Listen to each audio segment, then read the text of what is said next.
Welcome to The Homeless Conservative. I am Blake Fisher. Thank you for joining me today. If you haven't caught yet, my goal generally is to talk about things that are going to matter, that I think will matter a week from now, 30 days from now, a year from now. I don't want to get caught up in the day-to-day political stuff that a lot of times these things make big splashes. They're kind of big stories initially. And then we maybe learn that, maybe it didn't really matter, or maybe there was some part of it that wasn't as outrageous later or something. And I just feel like a lot of times with the media in today's sort of social media, really quick, fastest take landscape, they're more interested in talking about the thing that's hot right now and not paying as much attention to the details or the nuance or even how they're wrong about that. And they often don't come back and then make a correction for it. And so much of it just really doesn't matter. I really don't think that we need politics that are things you have to pay attention to every day or you're going to miss something. I think there are situations where you could go on a vacation, be out of the country, not look at your phone, and a whole week's of news that would have the breaking news chyron going across the bottom of CNN or whatever would literally not matter by the time you got back and would have no effect on your life, you not knowing that piece of information. And I try to avoid doing those sort of sensational things. However, this is Wednesday morning, and yesterday, the Colorado Supreme Court handed down a decision that said Donald Trump cannot be on the primary ballot because under Section 3 of Article 14, Amendment 14 of the article. I don't know, whichever one I guess you choose. Is that right? Amendment 14? I don't know.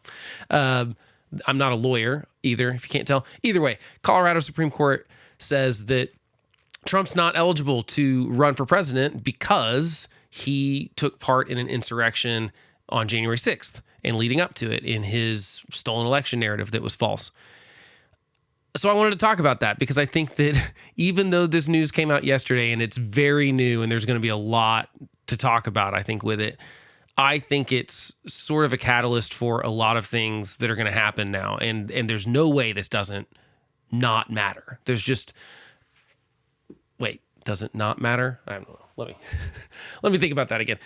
There's no way that this Colorado decision does not matter 30 days from now or a year from now, because it's not so much the decision, it's what's going to happen after the decision. So let's get into it and talk about it. Like I said, normally I'm not going to talk about things that are less than 24 hours old, but in this case, I think it's going to really matter a lot. I think there are interesting sides of this argument, and I just wanted to talk about it. So let's talk about sort of some precursors. I don't think Trump is fit for office. I don't think his first term went well enough to justify giving him a second term. I realize that's not everyone's opinion, and that's fine. I do think he has dictatorial tendencies, but I think that some of the stuff on the left is overblown on, the end of democracy as we know it. He tried to kind of steal election in 2020, and the institutions stood up. I mean, like, he filed 60 court cases, he and his team. They lost all of them. The court said no. Congress impeached him, but the Senate obviously did not remove him from office. And we could get into the weeds of that. But the point is, the institutions did hold, and we still have a democracy. And Joe Biden became the president on January 20th, and all is normal. I mean, not really, but you know what I mean. It's not... the end of democracy did not happen on January 6th or thereafter because of his first attempts. I don't believe it would happen on his second attempts either. I do think that our institutions are strong enough to hold especially, we've had worse dictatorial presidents in the past. We've had people with more power hungry. We've had people that are more derogatory towards the Constitution, and it's held up. And I'm not saying it's always been perfect, but it's been there. So I'm not one of these people that's going to catastrophize and say that I think that if we elect Donald Trump, it's the end of the American Republic. I think that that's hyperbole for the most part, and I get that people are scared of Trump. I get that I think he's kind of a loose cannon. I'm unsure of what he would do. And when we have to parse the differences between what he says and he's joking about versus what he's serious about, and it's all depending on the lens you're looking at it through. So recently I posted a thing on Instagram and YouTube about how I don't think we should flirt with electing someone that is promising that he's saying in campaigns. He said, I put the quote on the thing, but he basically said, we're going to win. We're going to win the primary, and then we're going to win the general election. And then in 2028, we're going to negotiate because we probably deserve 4 more years for the way we were treated. Well, that's not how the Constitution works. The 22nd Amendment clearly says you can serve 2 terms. I mean, there are some loopholes for if the president dies and you're the vice president and you get a certain amount of time. But either way, 2 full terms. That's all we're going to give you. And that's it. We made that decision after FDR took a 3rd term. Every president before him had taken George Washington's cue and left after 8 years. After 2 terms, said that's all that we should have. We don't want a king. We fought a war to not have a king. FDR tried to take that a little further, and Congress said, no, we're not going to let you do that anymore. And so we have the 22nd Amendment. It says you can only serve 2 terms.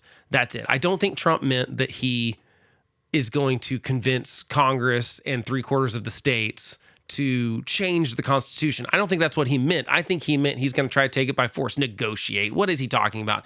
And my point is he's saying what people want to hear, but it's plainly unconstitutional. End of story. There is no excuse for it.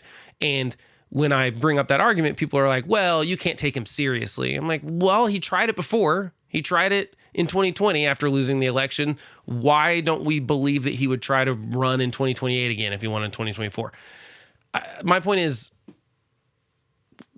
he's not fit for the office, I don't think. And that's obviously my opinion. Other people are going to have different opinions. But this is where things get interesting. The Colorado Supreme Court, there's been mullings, and you probably have never heard of this if you don't pay close attention to politics, because this gets into really wonky legal stuff. There have been arguments put forth that say Trump is disqualified from being able to be the president again based on his actions leading up to and on January 6th, because we have the 14th Amendment, and Section 3 of that lays out specifically, this was written after the Civil War, and it was specifically to prevent the leaders of the Confederacy from holding office in the United States again. That's what its purpose was, but it doesn't specifically say that like we're only talking about the insurrection that happened in the Civil War. It's just any insurrection. So Colorado Supreme Court they took this case and they decided 4-3 to not allow Trump to be on the primary ballot. On the grounds that he engaged in an insurrection on January 6th. And the 14th Amendment, just so we have the clear language, as if it's not really that clear, let's be honest. But the 14th Amendment, Section 3 says, no person shall be a senator or representative in Congress or elector of president and vice president or hold any office, civil or military, under the United States or under any state who, having previously taken an oath as a member of Congress or as an officer of the United States or as a member of any state legislature or as an executive or judicial officer of any state to support the Constitution of the United States, shall have engaged in insurrection or rebellion against the same or given aid or comfort to the enemies thereof, but Congress may, by a vote of 2/3 of each house, remove such disability.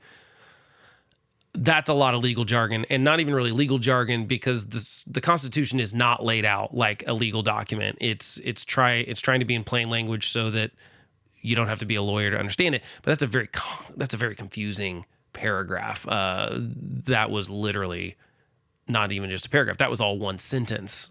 We just have a lot of commas, okay?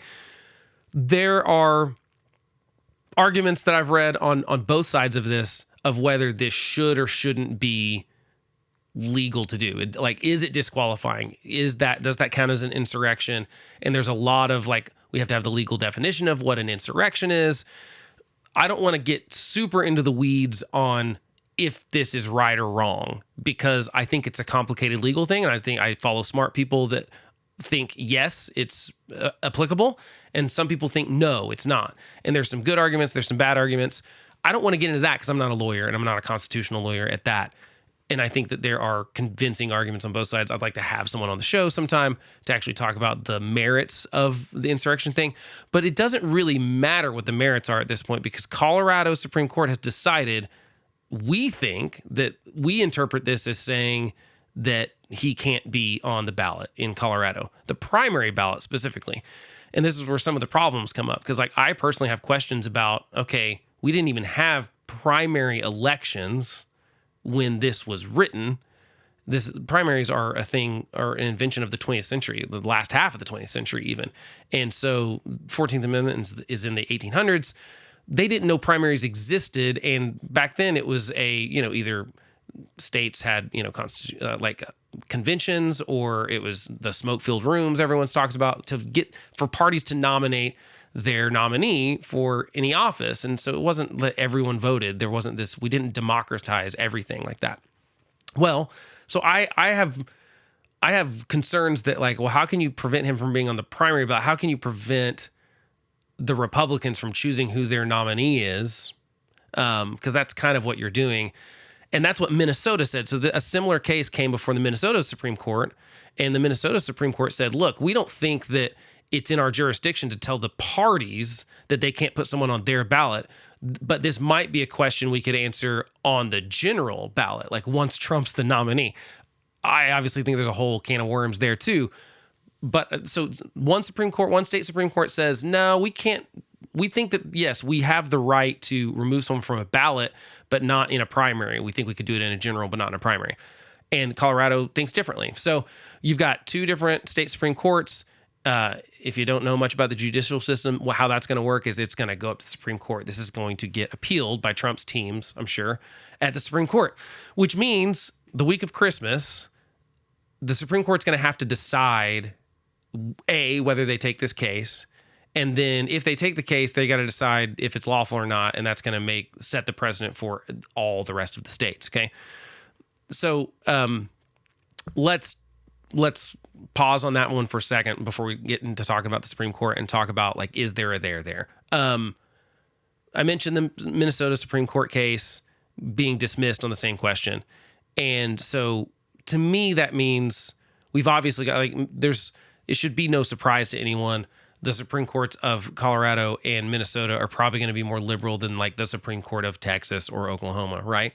The appointments in the Colorado one, I think, were all by Democrat governors. And so that's some people's problem, is they think this is plainly partisan. I do wonder, what do we know right now that we did not know on January 7th of 2021? I would argue almost nothing. There's not much. I mean, maybe January 7th is a little early, but why could these cases have not been brought in 2021 or 2022 even? The fact that they're not brought until after Trump says he's running for president, to me, makes it seem plainly at least a little bit political. Because if you were really worried about Trump going forward after, for example, he doesn't get removed from office, he doesn't get convicted in the Senate for his impeachment for January 6th actions.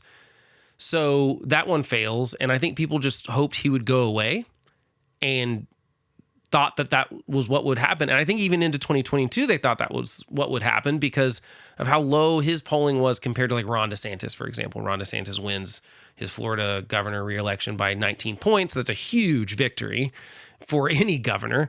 And so this is pre Ron DeSantis running for president, and Trump, I think, announced right after that, or I'm trying to remember the timeline. But either way, the point is, I think people thought even through the fall of 2022 that Trump would potentially go away. It's not happened though. And so now I think people are panicking and they're like, okay, how do we stop him from being president again?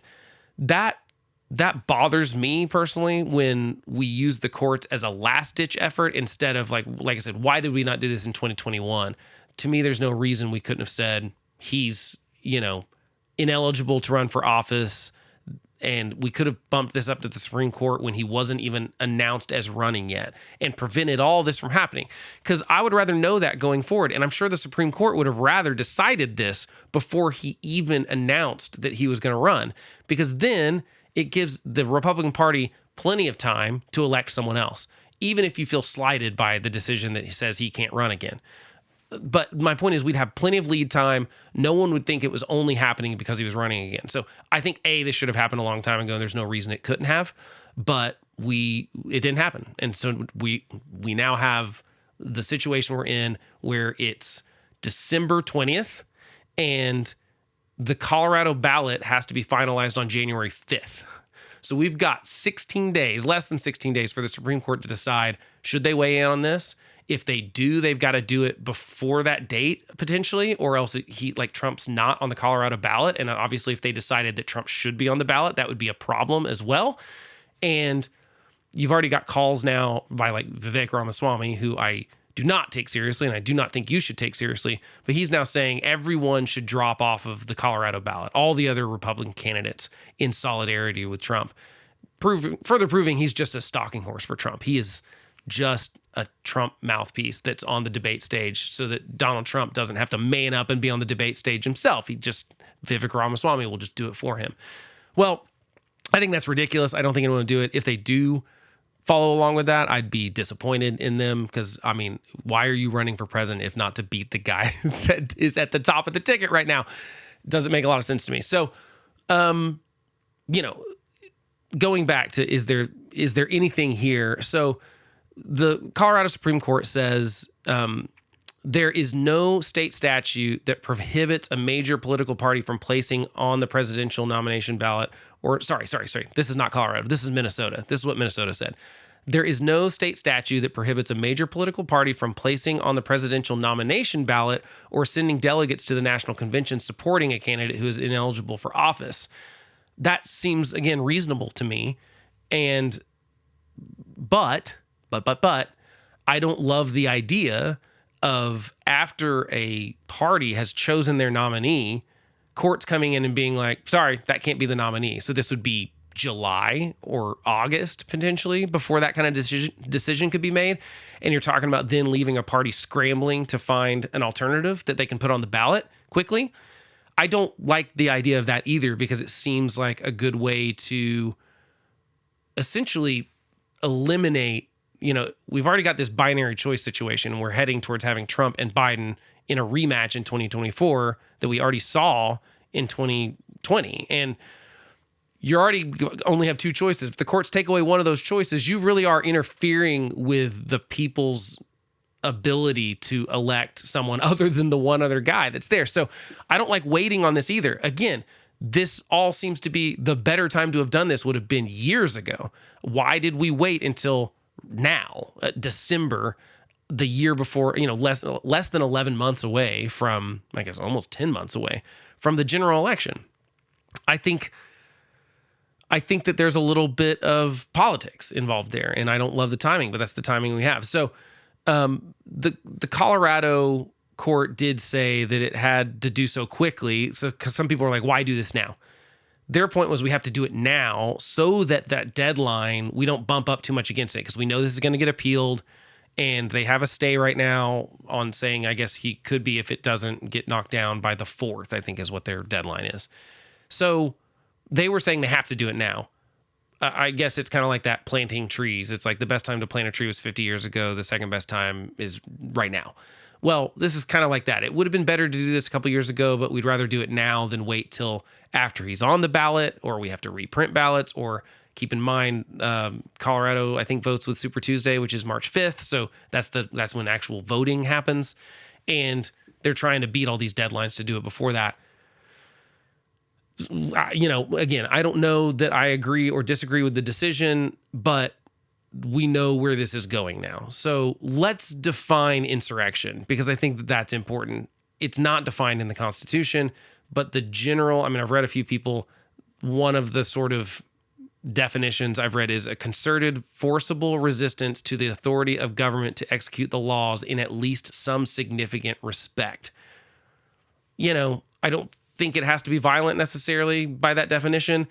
I think what happened on January 6th was an insurrection. I think it could be defined as such, because even if it didn't get violent, a group of people going to the Capitol and breaking in to try to stop Congress from doing its official duty, to me, is insurrection. It doesn't really matter what the motivation was, because keep in mind, this was all written after the Civil War, which, the Confederacy was trying to break away from the Union and started the Civil War and stuff. So, and obviously you had two sides of that slavery, in which anyone that says the Civil War wasn't about slavery, we can have a whole argument about that, but it's ridiculous. When people say it's about state rights, yeah, it was about states' rights to have slaves.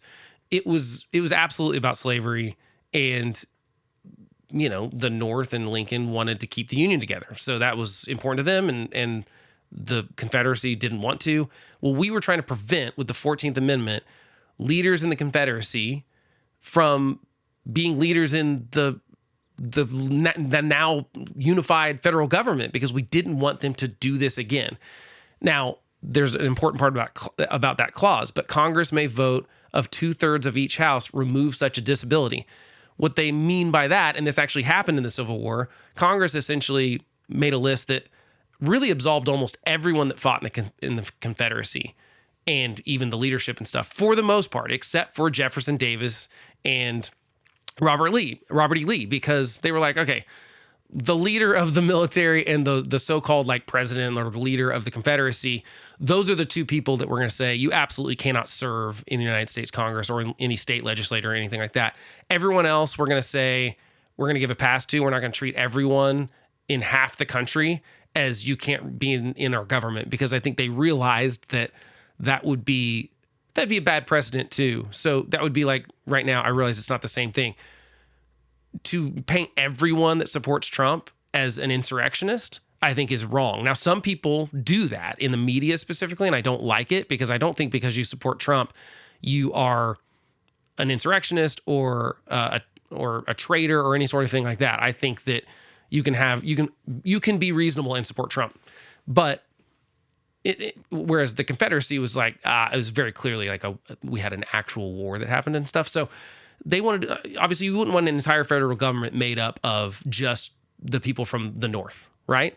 That would not be representative. It would not be fair, especially when, every soldier maybe didn't necessarily, I don't know. There's just all sorts of nuance there. And Congress basically said, you know what? We're going to let all the rest of these people be in state government. We're going to because how would you even have a state government in somewhere like Georgia, for example? It wouldn't really be possible if everyone that supported, because keep in mind, it's not just like that fought in, it's like if you support those enemies. So, how could anyone from that state run for legislation or legislator, Congress, things in the governor? It wouldn't be possible, right? So Congress did say, okay, we're going to say everyone else other than those two exceptions, right?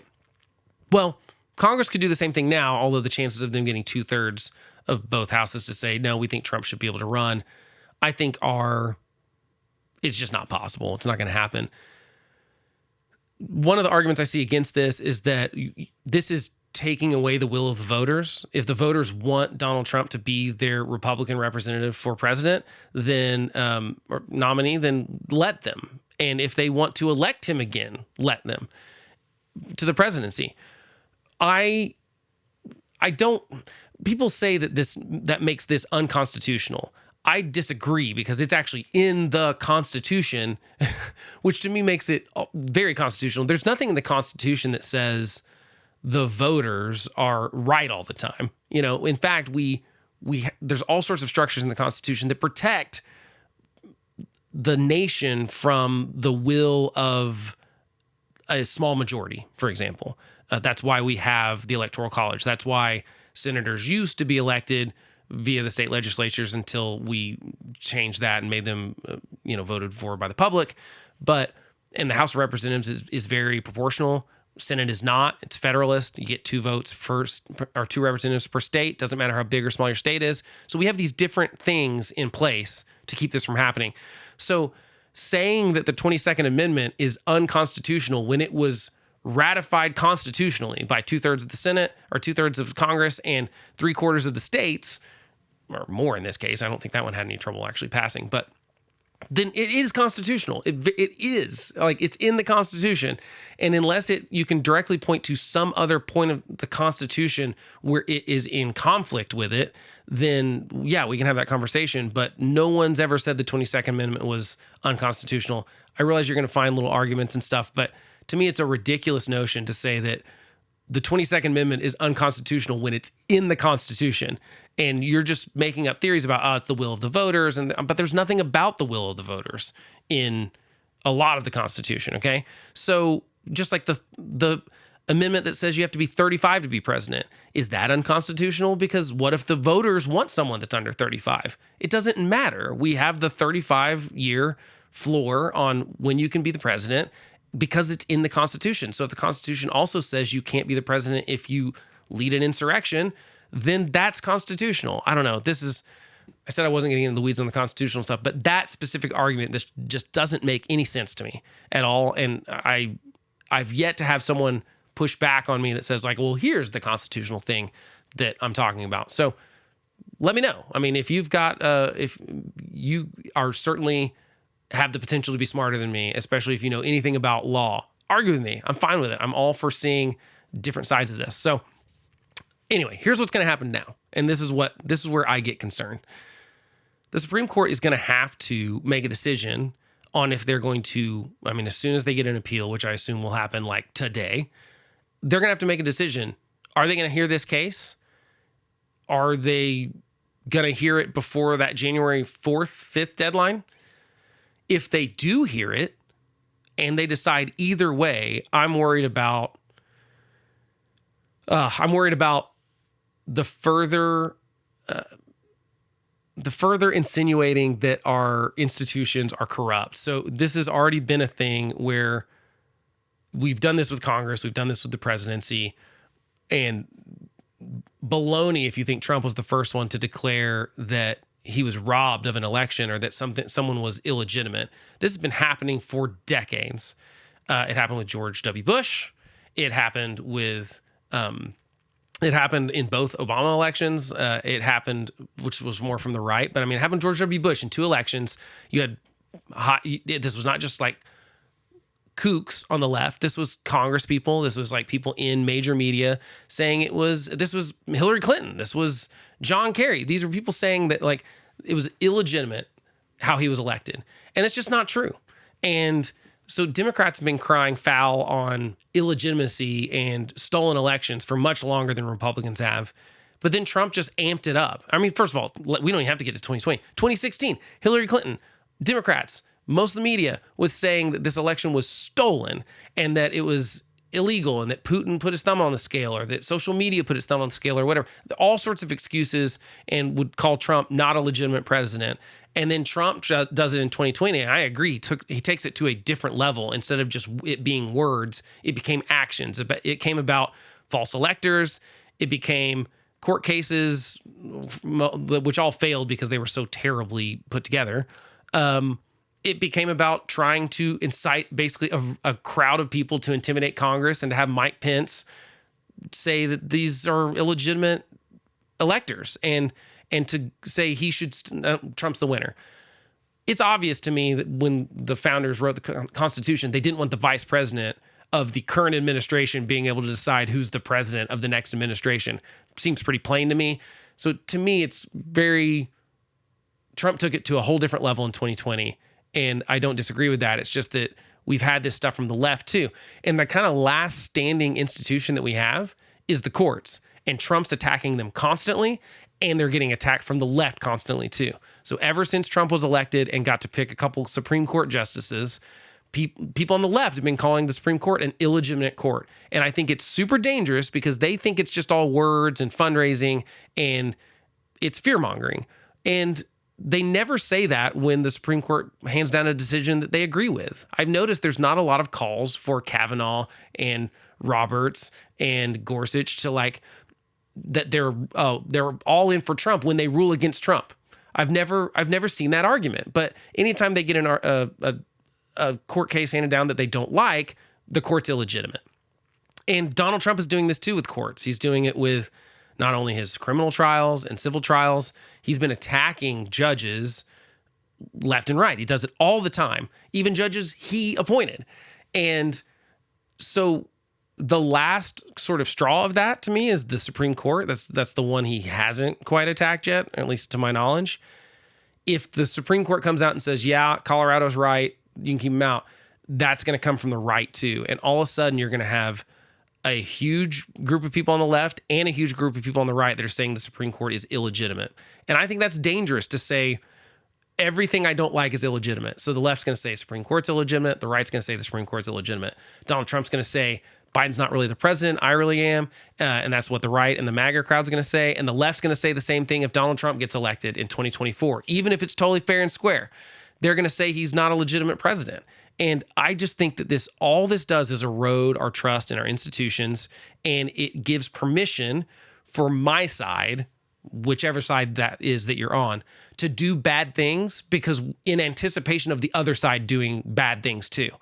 And you get this all the time. That's why you're going to see like more cheating. You're going to see more stealing. You're going to see more bad behavior. You're going to see more unconstitutional law. You're going to see more unconstitutional executive orders from presidents because they just know, they're like, look, this wins with my base. I don't really care if it's unconstitutional. I'm just going to try it and let the courts decide it. But then when the courts decide it, I'm going to call them illegitimate. This is what Biden's been doing this whole time with like the student loan forgiveness stuff. He, leading up, Nancy Pelosi, him, everyone says the president can't forgive student loans by himself. That's a job for Congress. If you want that done, Congress has to do it. The president can't do it. Eventually, though, he caves and he tries to do it and says, you know what? Let the courts decide. When the courts decide, actually, you can't do that, they call them illegitimate. This, what did he call it? Gosh, I'm trying to remember exactly what he called it now. He didn't say illegitimate. He said this, I'm going to have to look up that quote in a second, but he said something like I think should not be uttered from a sitting president's mouth about the Supreme Court because he didn't like their decision, even though he knew what he was doing was probably illegal. And he has to like sign the thing so that he gets, look, guys, I tried to forgive student loans, but the bad, mean Supreme Court said I couldn't. Instead of saying, no, what I tried to do was unconstitutional and they called me out on it, no one's doing that. So I just think we have this terrible thing brewing where we're going to see everyone attacking not just the Supreme Court, but any lower courts too, as illegitimate. And I think it just leads to potential like court packing and trying to do the things to sway the court to your side that are illegitimate. I think you're going to see potentially less qualified judges being appointed because they care more about where you are politically and then if you'll do a good job. And the truth is, Trump picked good Supreme Court justices because he was forced to in the primary of 2016. He was joking or being serious, doesn't really matter. He was saying, I'll put my sister on the Supreme Court and stuff.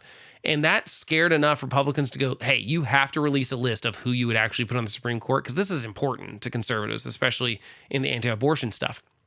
And so he partnered with the Federal Society here's the list of judges that was given to him by the Federal Society, and he stuck with it. Kudos to Trump for sticking with his word on that, because he didn't have to, but he did. And that list of Gorsuch and Kavanaugh and Amy Coney Barrett, he appointed 3. I said 2 earlier, sorry, it was 3. They were all on that list, and they're all well qualified, really smart, and I think they've done a fair job. I think we shouldn't. No, I'm not going to agree with their decision every time, and that's how it should be. And that's happened. I've seen these articles in left-leaning stuff that are like, wow, I'm so surprised that Gorsuch ruled this way, because I think they were just told, like, this guy's just going to be a rubber stamp for Trump and right-wing policies. And it turns out that the Supreme Court justices, all of them, I think there's a couple on that I think are purely partisan, maybe 3. But for the most part, they take their job seriously and they look at it and they interpret based on the letter of the law that's there, not based on their personal opinions. But no one wants to say that. People just want to call them illegitimate when it doesn't happen. So what we're heading towards is the Supreme Court having to get in the middle of another presidential election, which I don't like. I don't want them to be decided by the courts. I don't want the courts to have to decide if Donald Trump can be on the ballot. I'd rather people just decide that they don't want him on the ballot, or if they want him, fine, then give him what they want. I think that he'll be the downfall of the Republican Party if we nominated him again, because I think he'll probably lose next year. I think even if he wins, it's going to be such a disaster that it will reflexively let the Democrats, if the Democrats had if they weren't just like, if they were 10% less of a clown show of a party right now, they would wrap this up and it'd be so easy. And the Republicans, it's the same thing. Biden is so weak. He's so unpopular. Democrats are so unpopular. Policies are unpopular. We're starting to see the anti-Semitism coming out in the heights of the institutions they run. We're seeing all this gross stuff. And I think people are sick of it, but people also don't like Trump. If the Republicans just nominated someone serious and that could do a job and go out there and fight Biden on his bad policies, they'd mop the floor with Biden next November. But we're dumb too. Republicans are not going to pick the guy that's guaranteed to win. They're going to pick Trump, who could maybe win, but I really think it's more about Biden losing than it is about Trump winning. Trump's not adding people to his coalition so much as Biden's losing people. So I'm with you. I don't want the Supreme Court to decide this. I don't want that. But that's the Colorado Supreme Court has kind of forced the United States Supreme Court, because either they're going to say we're not touching it, they're going to piss off everyone in MAGA-land, or they're going to say we're going to touch it and they're going to decide one way or another. At that point, if they decide, so let's just play these out. I don't like to do a lot of forecasting because I'm generally terrible. My predictions are generally wrong, just because things have gotten so crazy that you can't make a straight line projection based on things that have happened in the past. But I think there's only two things that could happen. They're either going to say, yes, he can be on the ballot, and that would just settle this. I kind of hope that's the outcome if it's based in good law. And I trust that they're smarter about constitutional law than I am. And so I will trust the Supreme Court's decision, whichever one it is. I kind of hope that they say he can be on the ballot, only because I don't want it to be the opposite of that and it not be completely airtight. To me, it's got to be something that you can explain in plain English to the common voter. To me, you've got to be able to get 10 Trump voters in a room and convince at least 6 of them, look, this by the letter of the law, this is true. And they have to go, yeah, I think you're right by the letter of the law. To me, that's the case. So if they say he can stay on the ballot, it's going to piss off, like I said, liberals are going to lose their mind and say the Supreme Court's even less legitimate. That concerns me a little bit less, just because I don't think they've been saying that already. So I'm not super worried about them continuing to say so. Nothing will prove them right. They hate the court's powers now that it's a conservative court or an originalist court. They loved the Supreme Court when they were making all sorts of decisions that I don't think the Supreme Court should have been making. But that doesn't matter, right? And then the other option is that they uphold the Colorado ruling and say, yeah, okay, states can decide that he can't be on the ballot because he's incited an insurrection, essentially. If that's the case, I would imagine like every other state's going to follow suit and say, we don't want him on our ballot either. And some are going to win that, some are going to lose that, and it's going to turn the Republican primary into a mess. Part of me doesn't mind that because I really don't want Trump to be the nominee, and I'm kind of like a little bit on the, I don't want to say by any means necessary, because I do not want to set a precedent here that is dangerous in the future. So for example, I don't want to say, oh, he can't be on the ballot because we don't like him.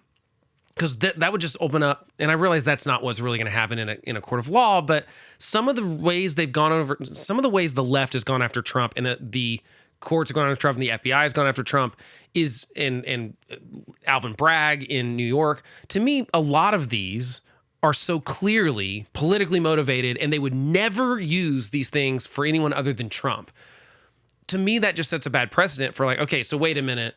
This is a law you weren't concerned about before, but now you are because Trump is so dangerous, we have to use this law. Well, then you realize that's going to happen to Republicans are going to do that to Democrats going forward for reasons that are maybe not as good. For example, Donald Trump's, I mentioned Alvin Bragg stuff in New York because the first indictments that came to Trump were from the state of New York, and they're bogus. I've not heard anyone convincingly argue that they're legitimate because they're using these misdemeanor laws that they generally don't even prosecute on to try to up them to felonies based on federal law that they don't have any jurisdiction over. It's very convoluted, and you're talking about a guy who campaigned promising he was going to prosecute Donald Trump, and so he's like fulfilling a campaign promise, and I just don't like that. And I think that it gave Trump sort of this, it was like an inoculation against future indictments that are more serious, because I do think the documents case is very serious. I think the Georgia election one is, I'm a little more torn on, but I mean, I think the Georgia one's pretty good. I think the documents case is solid, like completely solid, and should be the standard we hold everyone to on classified documents, but it's not. So I don't like when the left and the media and our institutions decide they're going to bend the rules because Trump is such a threat. I don't like bending the rules. I don't like it. I think it's a bad precedent to set.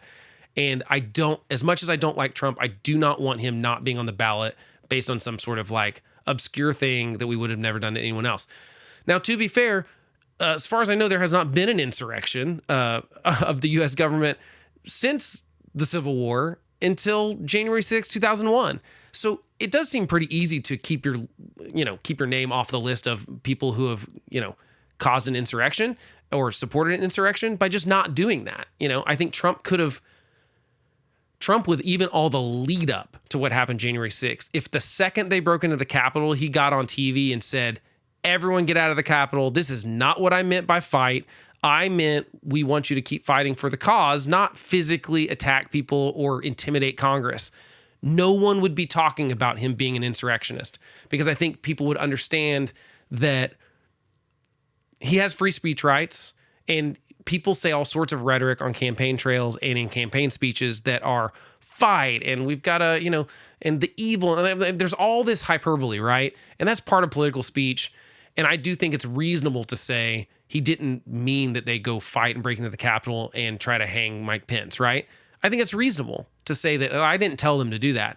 But once they were doing that and you don't care to stop them at all, he waited 3 hours to say anything, to tweet anything, to do anything. It's because he wanted that to happen. And it's so clear that that's what he wanted to happen. And anyone that argues otherwise, I think, is lying to you, okay?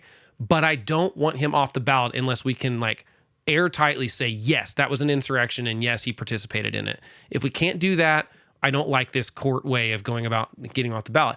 All that being said, if we knew by January 4th that Trump couldn't be on the Colorado ballot and we all of a sudden saw a bunch of cases quickly happen in other states, I don't know how quickly they could happen. Look, I don't maybe mind him not being on the ballot in some states and not being able to win those states, and then someone else can come in and potentially win them. Now, do I think anyone can win more states than Trump right now? I don't. I think that he's so far ahead in the polls. I don't think Nikki Haley or Ron DeSantis really have a shot. I think the only shot they have is if he's incapacitated in some way, if he has a medical emergency, or I don't think there's anything he can say at this point because I think he's said plenty of crazy stuff and he's not losing his base. There is apparently a good portion of the Republican electorate that would not vote for him if he was convicted of a felony. There's all sorts of other things we could talk about when we're talking about his criminal cases that he has coming forward and how those should be done. I kind of feel the same way about them. It's like, what do we know now that we didn't know a couple years ago? It seems like we could have brought all these prosecutions before he even announced he was running for president. But now we have this. So it's like, we got to deal with it. I wish things would have been handled better, but they weren't. So that's my concern. I just think that this is going to be, and the reason it's important for you to know about it is because I think this is going to be a serious thing. I think it's not very likely that Supreme Court's just going to come out and say, because it doesn't matter what they say. If they don't take the case, they're essentially saying, yeah, we think the Colorado decision's right, is essentially what they're saying. And if they take the case, they have to make a decision, and they have to make half the country really mad.